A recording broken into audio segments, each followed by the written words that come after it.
The front door never screamed, never splintered, never gave the family a warning, because it opened the way it always did, like whoever stood on the step belonged there. Claire Bennett lived the kind of life people described as steady. A modest house on a calm street. A neat little garden that smelled like damp soil after rain. A routine that ran on school bells, grocery lists, and the quiet pride of getting through the week without drama. On that Monday, she left her office in the late afternoon with the same practical thoughts she always carried home: what to cook, what bills were due, what her daughter Emma might need for school. The sky was pale and tired, the sun already slipping lower, stretching long shadows across the pavement. Nothing about the day felt sharp or unusual. It felt safe. Claire drove first to see her aunt, Margaret, the relative she checked on often. Margaret's place was warm and slightly stuffy, with the faint scent of lavender polish and old paperbacks. Claire stayed long enough to make sure the fridge was stocked, the kettle worked, and the conversation had covered the usual ground: small complaints, small laughs, the comfort of ordinary care. When she finally stood to leave, Margaret reminded her, like she always did, to lock up properly. "I will," Claire promised, smiling as she shrugged into her coat. "I always do." After that came the errands. A supermarket run. A few items she hadn't planned on, because she was the kind of person who remembered things at the last second: tea bags, dish soap, a packet of biscuits Emma liked. The store's fluorescent lighting made everyone look a little washed out, and the air held that mix of baked bread and cold produce. Claire nodded to a cashier she recognized, exchanged a few polite words, and wheeled her bags out into the car park. By the time she turned onto her street again, dusk was gathering. Neighbors' curtains glowed softly, televisions flickered behind windows, and somewhere a dog barked twice and then stopped. Claire pulled into her drive, carried the bags inside, and moved through the house with the quiet efficiency of someone who had repeated the same steps 1,000 times. She wasn't expecting anyone. Emma wouldn't be home for hours. Claire's husband was working late, as he often did. The house, for a rare moment, belonged to her alone: just the hum of the refrigerator, the faint tick of a clock, the muffled hush of a neighborhood settling into evening. Claire put groceries away, washed her hands, and glanced at the hallway mirror as she passed it. Her hair had loosened slightly, a few strands falling forward, and she smoothed them back without thinking.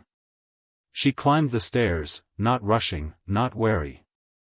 Upstairs, the air felt cooler, and the carpet softened her footsteps until even she could barely hear them. Somewhere in that short window, minutes, not hours, someone arrived. There was no smash of glass. No forced lock. No violent scramble in the entryway. Whoever came into the Bennett home did it calmly, as if they had been invited. As if Claire had opened the door herself. And then, upstairs, the silence changed. Not with a loud crash or a shout, just a sudden, strange stillness, like the house was holding its breath. The attack came without warning. Claire never heard footsteps behind her. There was no raised voice, no argument that neighbors might later recall. One moment she was moving down the hallway toward the bathroom, thinking about the load of laundry she still hadn't folded, and the next, the space around her closed in. It happened fast. So fast that there was no time to knock something over, no time to cry out. Investigators would later note how little had been disturbed upstairs, how the room looked almost untouched, as if whatever unfolded there had been carefully contained. Claire was caught off guard, overwhelmed before her body could react. When it was over, the house returned to stillness.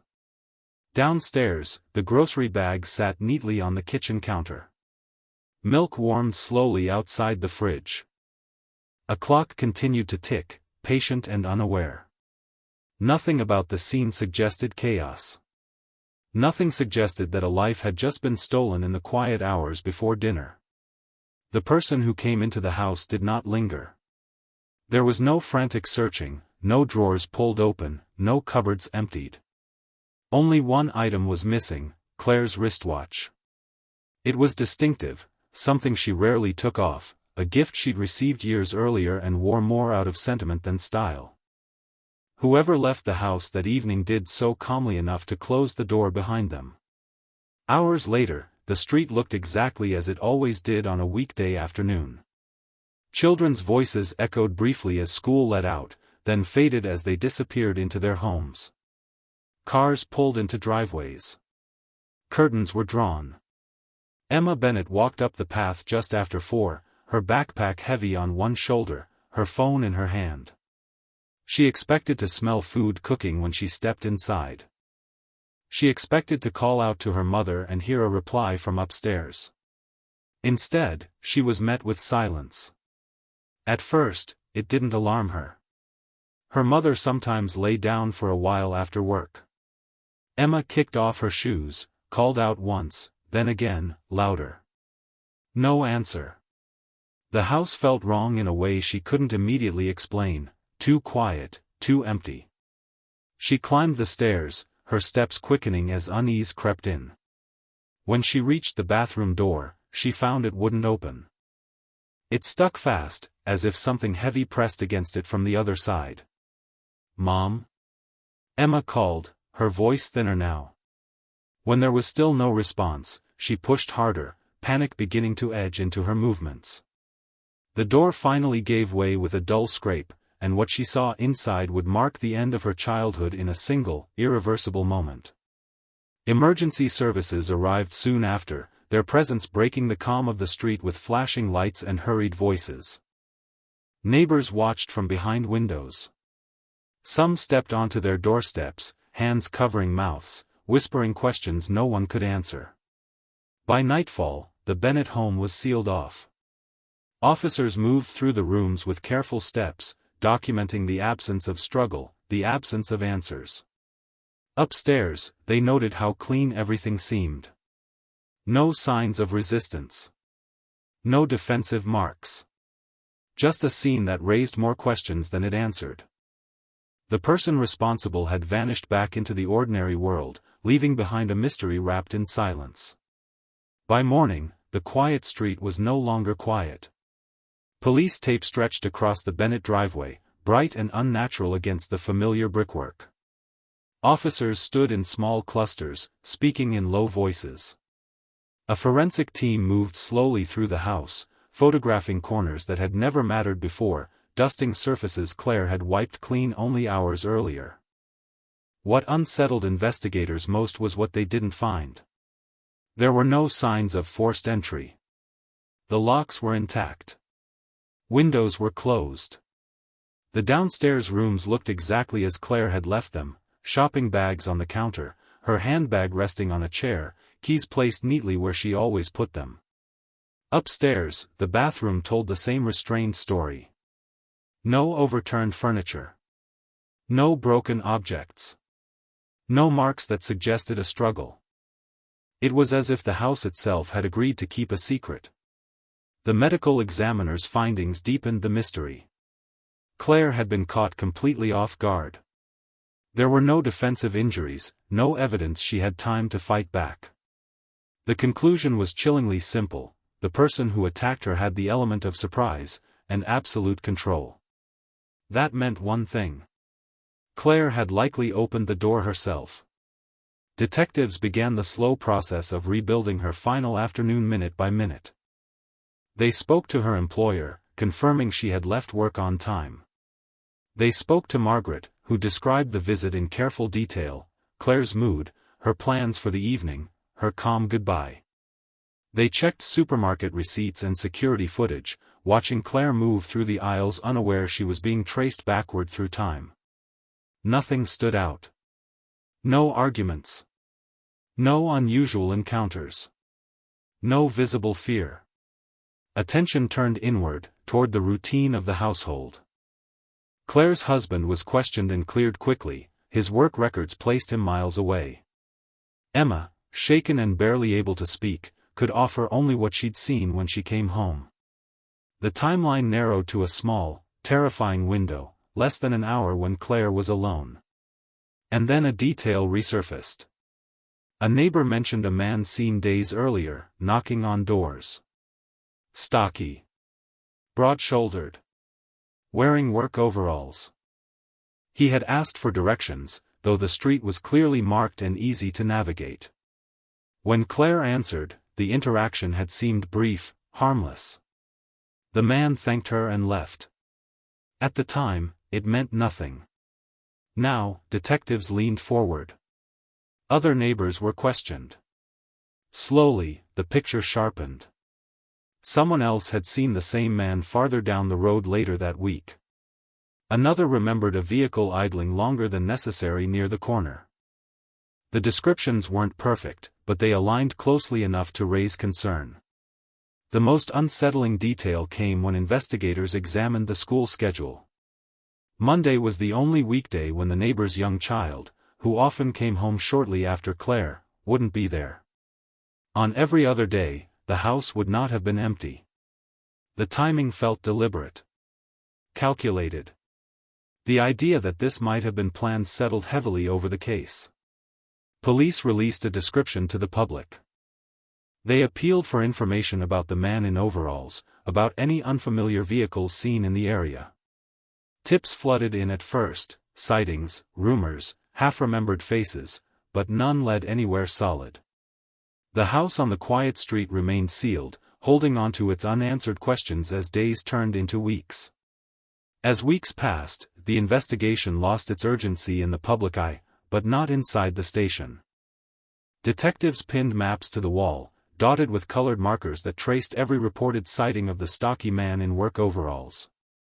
Some markers clustered near the Bennett Street. Others stretched outward, following vague tips that led to industrial estates, construction zones, and service roads. Each lead looked promising at first.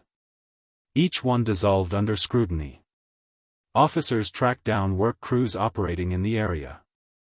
They checked delivery logs, maintenance schedules, and temporary labor records. Men were interviewed, alibis compared, names crossed off lists. The process was slow and grinding, filled with long hours and short answers. No one matched both the description and the opportunity. The wristwatch remained the most tangible clue. It was not particularly valuable, but it was distinctive enough that investigators believed it could surface somewhere: pawn shops, second-hand markets, private sales. Detectives circulated its description nationwide, hoping it would turn up in a transaction, a receipt, a careless moment. Weeks turned into months. The watch never appeared. For Emma, life fractured into before and after.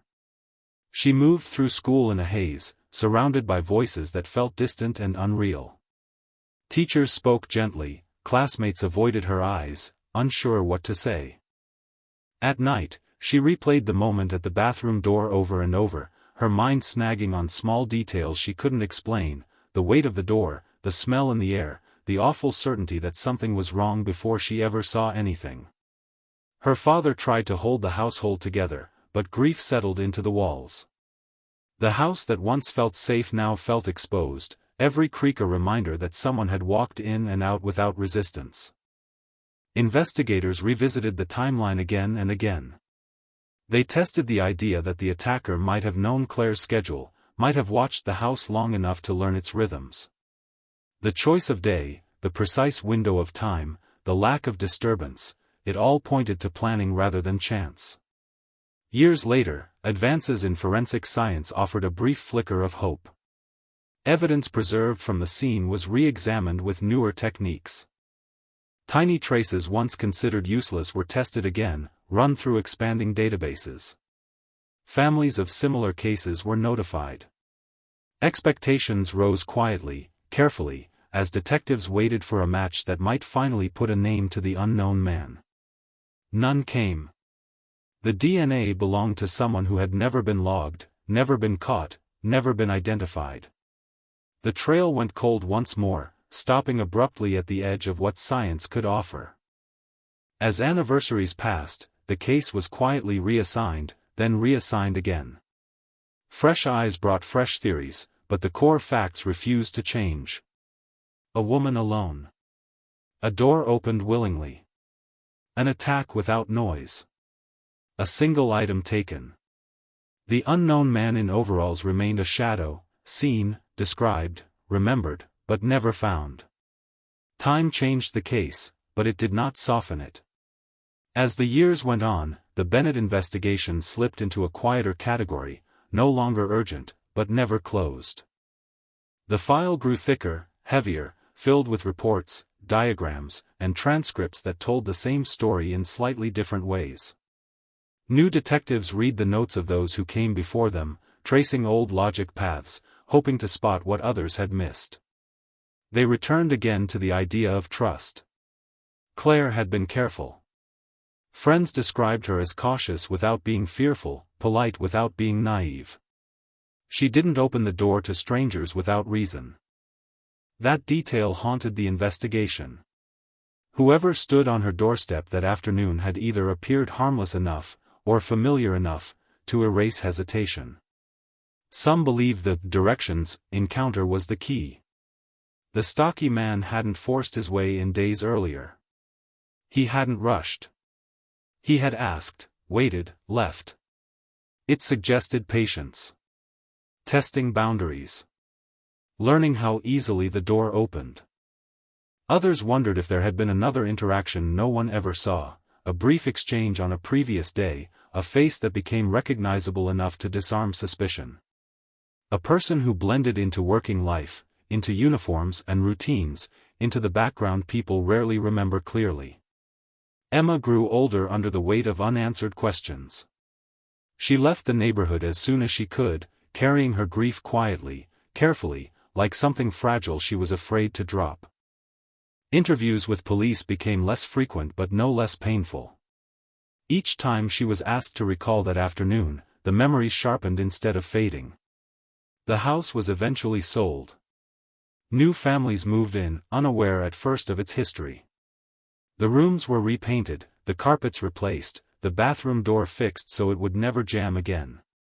From the outside, nothing marked the place as different. Only those who knew the story felt the echo when they passed it. Occasionally, a tip would surface. A man resembling the description. A watch spotted in a market. A vehicle that matched an old lead. Each time, hope flickered briefly before being extinguished by facts. The suspect would be ruled out. The watch would turn out to be similar, not the same. The car would belong to someone with an airtight explanation. The case remained suspended in a narrow space between certainty and ignorance. Investigators agreed on one thing: the person responsible had walked away calmly, confident enough not to leave chaos behind. That confidence suggested experience, or at least preparation. Someone who understood how silence could be more effective than noise. And somewhere, in the ordinary flow of life, that person continued on, unidentified, unchallenged, carrying a secret that never loosened its grip. Decades later, the quiet street still looks like a place where nothing bad should ever happen. Cars come and go. Children grow up and move away. New faces replace old ones, unaware of the careful steps once taken inside one particular house on a Monday afternoon. To the world, it is just another address. To those who remember, it is a question mark that never resolved. The investigation remains open.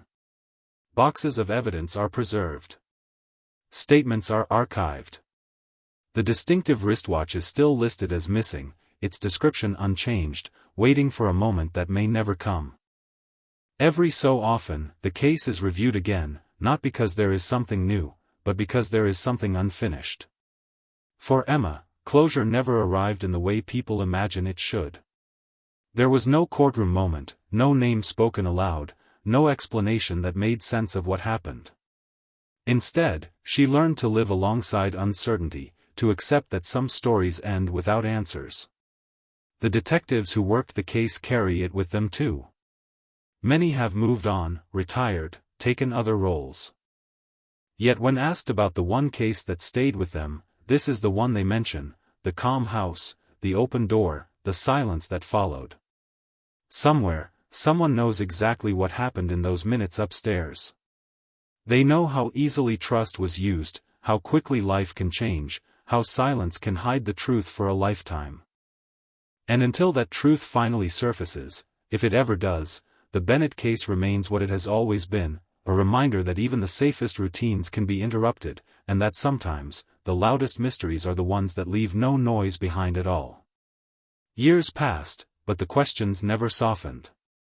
The Bennett case became one of those stories spoken about in careful tones, often starting with the same sentence, "She was just living her normal life." Detectives who inherited the file learned it the same way others had, through photographs of a peaceful home, notes describing silence, and timelines so tight they felt unreal. No matter how often they reread the details, the ending never changed. The door had been opened willingly. The attack had been swift and quiet. The person responsible had vanished.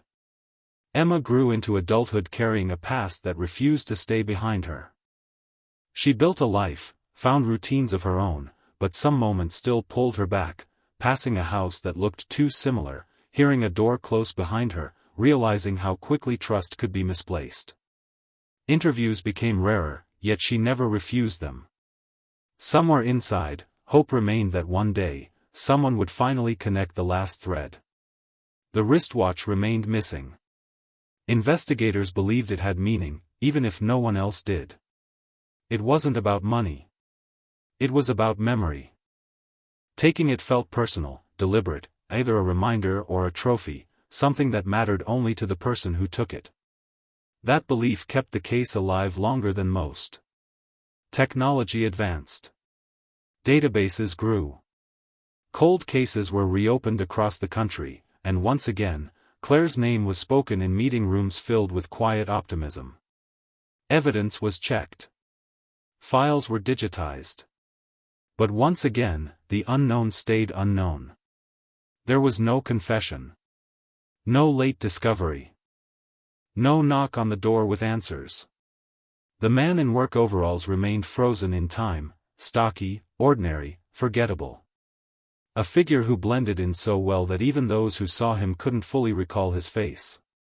That, detectives believed, was his greatest protection. Today, the house no longer holds the past.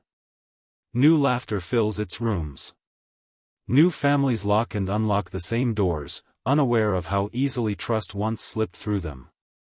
Life continues, because it always does.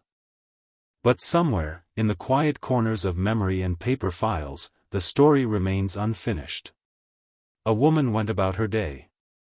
She opened her door. And someone walked away with the truth. Until that truth surfaces, if it ever does, the silence of that Monday afternoon continues to echo, unanswered.